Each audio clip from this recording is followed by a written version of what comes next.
tentando fazer um enquadramento relativamente ao tópico pobreza. Como sabemos, a pobreza não tem uma definição universalmente aceite, não é? O Sistema das Nações Unidas fala em privações múltiplas e desiguais para um cidadão, e nós, a nível da área dos direitos humanos, classificamos a pobreza como uma privação de direitos. Estamos a falar que uma pessoa que está com... a pessoa, por ser um ser humano, tem seus direitos humanos.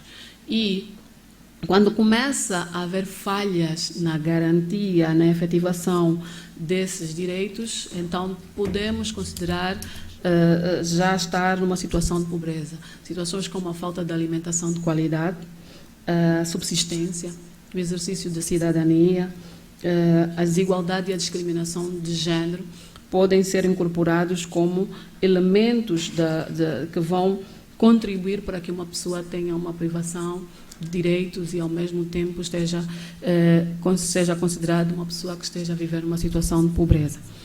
Género. Estamos a falar das diferentes funções, deveres culturais, não é? que caracterizam as raparigas e os rapazes, homens e mulheres. A igualdade, estaríamos a falar no acesso e oportunidades iguais, não só do ponto de vista formal, mas também do ponto de vista prático. Eu daqui a pouco vou explicar um bocadinho. Doutora, pode só encostar um bocadinho mais no microfone, por favor? Vou explicar um bocadinho como é que às vezes a garantia legal não nos dá efetivamente a garantia de implementação de igualdade e de paridade em termos de visão entre homens e mulher, e equidade de género, a distribuição dos benefícios e das recompensas entre homens e mulheres. Do ponto de vista nacional e internacional, há uma série de legislação e políticas, desde os ODS, os diferentes programas das diferentes agências das Nações Unidas, agências regionais. Nós em Angola também, desde a Constituição até uma série de políticas públicas, há uma série de legislação e normas relativamente a isso, e programas inclusive de combate à pobreza bastante dirigido. Temos também instituições vocacionadas quer seja para o combate à pobreza, como para trabalhar na igualdade de género. Aqui dizer que não há uma expressão muito estanque. Há quem diga que devemos trabalhar para a redução da pobreza. Esses defensores dessa perspectiva entendem que nós não vamos conseguir eliminar, e há quem tem uma visão muito mais otimista, que diz que nós temos que trabalhar para eliminar a pobreza.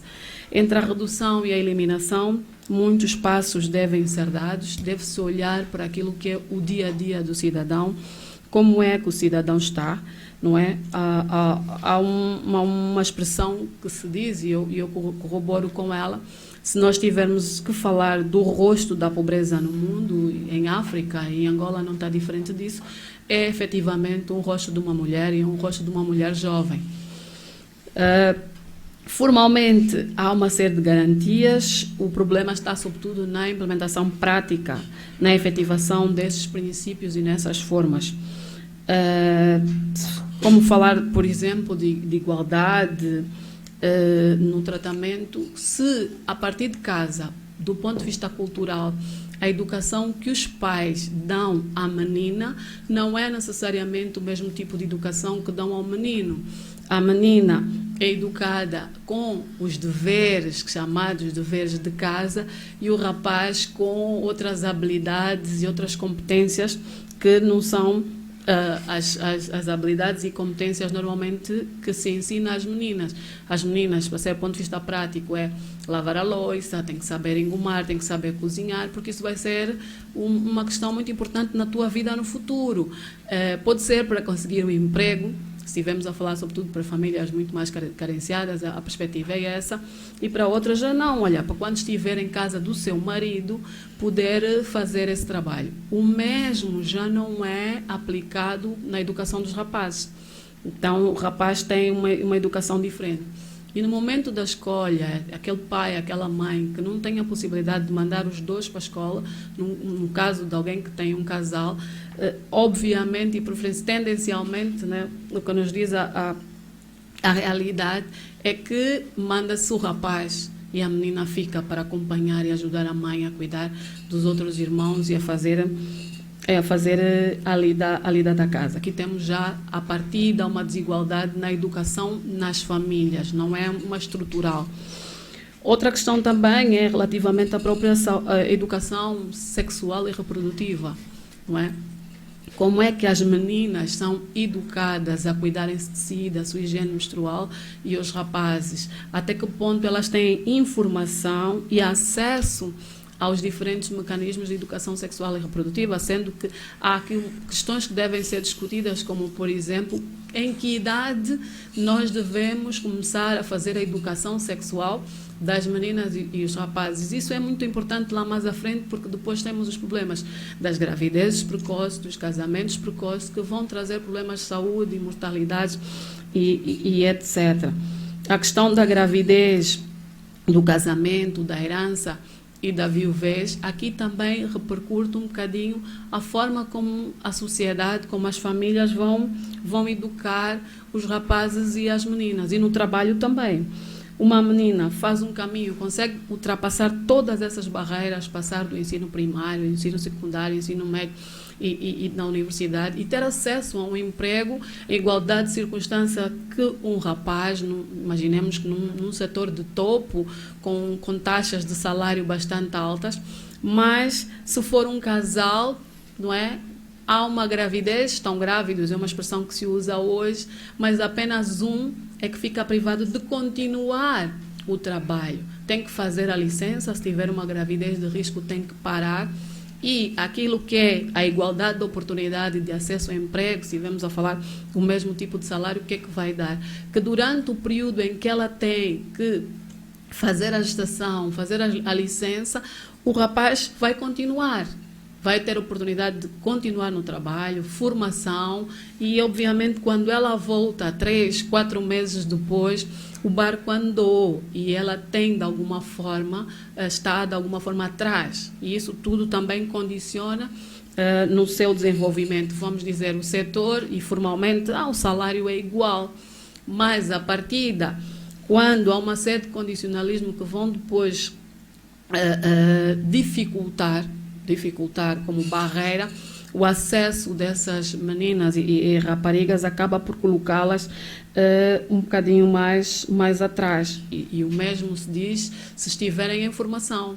Se por algum motivo forem adolescentes, estamos a falar 14, 15 anos, os dois numa relação, há uma gravidez, obviamente a menina para e o rapaz continua, não é? Os dois estão grávidos, mas os efeitos dessa gravidez não é igual para todos. E se quisermos rebuscar e trazer mesmo para aquelas mulheres que hoje são decisoras e têm cargos de decisão, também aparentemente a vida não é assim tão fácil, porque são mulheres de carreira, mas sempre hão de ter, depois do trabalho de escritório, depois do trabalho de engenharia que vão desenvolver fora de casa, tendencialmente e quase sempre tem um trabalho adicional em casa, de cuidar das crianças, acompanhar o estudo dos miúdos e cuidar da casa e fazer outros deveres adicionais, que são coisas que aparentemente depois não são contabilizadas, não é computado, não se vê, não é? O que se vê é aquela profissional, aquela executiva que está ali e que até é interessante, até tem boas ideias e de alguma forma reflete-se bem, mas no final do dia, na maior parte das vezes em casa, se os dois tiverem a mesma função, já se sabe quando o bebê estiver a chorar, quem vai levantar para cuidar da criança, quem tendencialmente vai fazer as tarefas, e estamos a vir da época de confinamento, em que muitos de nós, até os que tinham possibilidade de ter empregadas em casa, que não tiveram, quem teve que fazer esse trabalho de substituição, independentemente do teletrabalho e dos horários normais. Então, o que eu quero, de uma maneira geral, trazer aqui aos dados que nós estamos a ver é que não é só uma questão formal. A forma pode estar boa, mas a execução prática é muito importante. E isso passa por educação, é um problema de mentalidade. Temos muitas e muitas barreiras culturais. Se quisermos evoluir ainda mais para a intervenção das mulheres na vida pública, não é? há algumas políticas de género, e hoje mundialmente conhecidas, que falam no sistema das cotas. E então tens uma candidatura de 10 pessoas, olha, vamos aplicar aqui o sistema de cota, mas só há 5 vagas. E qual é a arrumação que quem apresenta a lista faz? 5 homens, 5 mulheres. Ok, muito bem, temos 50%. Qual é a ordem na tabela? Primeiro homem, segundo homem, terceiro homem, quarto homem, quinto homem, e as mulheres ficam lá no fim. Se conseguir 5 lugares, estão todos os lugares preenchidos por homens. Se conseguir 3 também. Eu disse, não, mas aqui não houve equilíbrio. Não houve sim equilíbrio. Tinham lá os 10, 5 ficaram em cima, só que 5 ficaram por baixo. Ou seja, cumpriu-se a política, mas a implementação prática foi desigual. Podia-se usar, por hipótese, o sistema zebra. Um homem, uma mulher, ou 2 homens, uma mulher, para poder fazer um equilíbrio e uma forma mais justa. Relativamente à questão questões aqui levantadas pelo estudo, que eu também gostaria de fazer aqui apontamentos, tem a questão relativa à educação formal e o ensino primário. Porque é que normalmente há essas privações por parte das mulheres relativamente à educação? Como eu disse, à partida, quando há dificuldades de acesso e os pais têm que escolher entre as meninas e os meninos, eles vão optar tendencialmente pelos meninos. E quando optam pelos dois, muitas vezes a lida da casa e as obrigações com a ajuda da família, tendencialmente os mais prejudicados são as raparigas. Se tivermos a falar da gestão financeira, não é? O estudo trouxe-nos aqui um dado muito interessante, diz que a maior parte das mulheres tem pouco poder de decisão financeira e dos gastos da família. Mas se sairmos do setor formal, onde efetivamente ainda os homens são a maioria, e formos para o setor informal, percebemos que quem está a gerir as famílias são maioritariamente mulheres. E é interessante que, do ponto de vista dado prático, quem está a gerir a família são as mulheres. E já são domésticas. O homem não é doméstico, não é? Mas as mulheres são domésticas. Eu não sei qual é se existe um nome para aquele marido, para aquele companheiro que fica em casa, não é? Mas as mulheres já está, é doméstica. E isso não é profissão, né? E depois vem aqui um dado interessante dizer, pois, ela até pode ser doméstica, ou até pode ser zungueira, ou pode ser o que for, mas não é ela que tem a gestão financeira da família. Se calhar, se perguntássemos de forma diferente, quem tem a gestão dos filhos, quem tem a gestão do que é o principal na família, talvez aí conseguíssemos ter uma resposta de que são as mulheres. Mas já a gestão financeira não é. E mesmo em casos em que a mulher é a principal provedora, ou seja, ela é quem traz mais recursos, a gestão financeira é sempre decidida pelos dois com um pendor masculino. Vamos comprar o que agora? Vamos comprar a máquina de lavar ou vamos comprar o televisor? Se calhar vamos comprar o televisor e não vamos comprar a máquina de lavar porque a mão dela ainda está boa para ir lavar. Então, uma série de questões e questões práticas que são próprias do nosso contexto. Outra é a questão da participação na vida política, na vida pública. Tendencialmente, por causa das ocupações, as mulheres não participam, algumas participam, não é? Eu me lembro de ter visto há algum tempo atrás uma sondagem que foi feita sobre a questão do valor do voto feminino. E que essa sondagem dizia é que as mulheres são maioria. Aliás, o censo diz, o estudo também diz, mas é uma maioria desqualificada, entre aspas. Por que uma maioria desqualificada? É uma maioria desqualificada porque o voto da mulher não é o voto da sua intenção. É o voto da intenção do seu companheiro, quando já tem um marido. Quando está na casa dos pais, é o sentido do voto do meu pai, o sentido do voto da minha mãe. É um bocadinho ali no seguimento. E então ela tem uma opinião, quando tem, mas muitas vezes essa é uma opinião que vem condicionada. E isso também o estudo veio clarificar aqui, como trazendo um aporte científico sobre isso. Outra questão bastante interessante é esta... Mais 5 minutos, doutora, sim, também? sim. É essa sobre... o que é que as pessoas acham sobre salário igual? Penso que é politicamente correto e muito bonito dizer sim, eu quero que a minha colega, eu homem, quero que a minha colega tenha o mesmo salário que eu. Mas, como eu disse, depois há uma série de condicionalismos que fazem com que haja desigualdades mesmo onde há um imperativo formal de igualdade. Reparemos no seguinte exemplo, eu vejo vários anúncios de emprego e agora há uma frase muito interessante, não é? Até bonita, politicamente correta também, que diz aconselha-se, estimula-se a participação e a candidatura das mulheres. Mas depois, no momento da entrevista, quando se faz perguntas não retóricas, mas perguntas que daí vão desabrar as possibilidades de candidatura das mulheres, que é o seguinte: tem família? Tenho um marido e filhos. Tem possibilidade de viajar? Tenho, mas a resposta do avaliador vai ser não tenho. Por quê? Porque a partir de uma mulher que tem marido e filho, não há de concorrer em igualdade de circunstância com o homem nas mesmas características para poder concorrer para um posto onde tem muitas viagens. Não é? Porque a partir de quem está a contratar vai entender isso como um empecilho.